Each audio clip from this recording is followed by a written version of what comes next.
सभी विद्यार्थियों को पुनः नमस्कार। और जैसा कि हम देख रहे थे, वर्ण व्यवस्था की बात कर रहे थे। सामान्य वर्णमाला हो चुकी है। पाणिनीय शिक्षायाम वर्ण हो चुके हैं।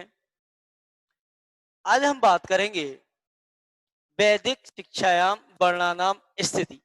वैदिक शिक्षा में वर्णों की स्थिति क्या है, इसकी बात हम आज करने वाले हैं।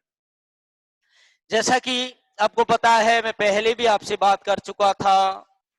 टोटल रीट संस्कृत लैंग्वेज वर्णमाला से 17 प्रश्न आने हैं। 17 प्रश्नों में से ही प्रश्न आने की संभावना है, जो कि आपसे पहले भी उन्हीं में से प्रश्न आए हैं। तो वो 17 में से हमें 9 प्रश्नों की बात कर चुके थे।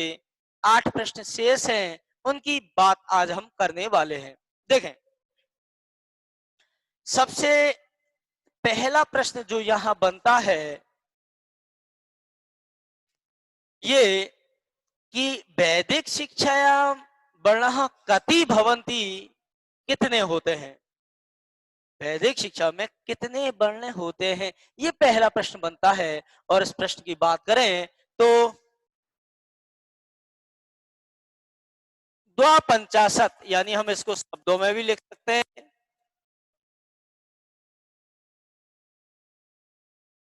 द्वापंचाशत यानी 52।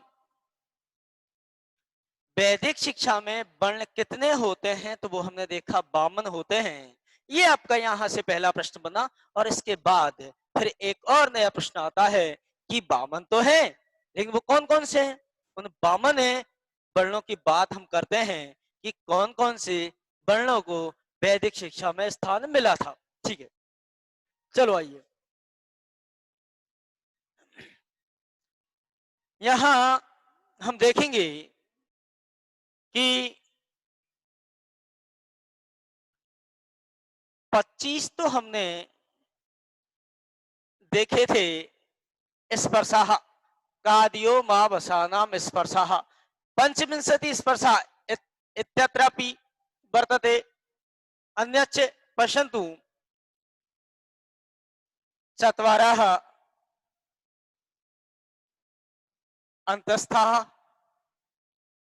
यवरेले, चत्वारः ऊष्माणः।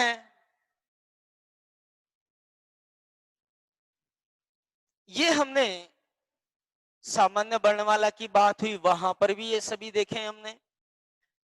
पाणिनीय शिक्षा में भी हमने बात की थी कि 25 स्पर्श होते हैं, 4 अंतस्थ होते हैं, 4 ऊष्म होते हैं। और वही 33 यानी 63 व्यंजनानी इत्यत्रापि भवति, यहां भी होते हैं। देखें, इसके बाद हम बात करते हैं स्वरों की। हम बात करते हैं और यहां स्वरों की जब संख्या की बात की जाएगी तो त्रयोदश यानी स्वर कितने होते हैं। वैदिक शिक्षा में स्वरों की संख्या कितनी है। अब हम कह सकते हैं कि वैदिक शिक्षा वर्णानाम वर्णानाम संख्या द्वापंचाशत परम स्वराणाम संख्या त्रयोदश भवति। बात यह कि ये त्रयोदश कौन कौन से हैं, देखते हैं। इन स्वरों को हमने ह्रस्व और दीर्घ दो प्रकार से यहाँ पर विभाजित किया गया था। प्लुत को स्थान यहाँ पर नहीं दिया गया। और ह्रस्व हम पढ़ चुके थे, 5 थे, ए ई उ रील री। और दीर्घ भी हम पढ़ चुके थे, 8 है, आ ई उ री ए ओ आई औ।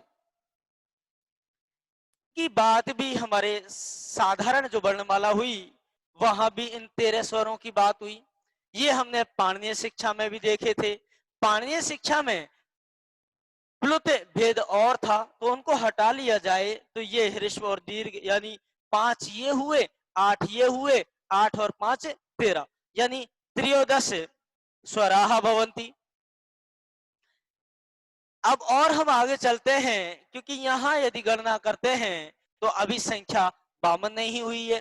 तो देखें, इसके बाद हम बात करते हैं तो 4 आयोगवाह, जो सामान्य वर्णमाला में भी था, पाणिनीय शिक्षा में भी था, विसर्ग, अनुस्वार और पदमानीय और जिह्वा मूल्य। इसके बाद इनको हमने गिना, 25 4 29 4 33 और 13 46 और 4 50। मित्रों, 2 वर्ण और अभी रह गए, और यहाँ दो उच्छिप्त वर्ण होते हैं।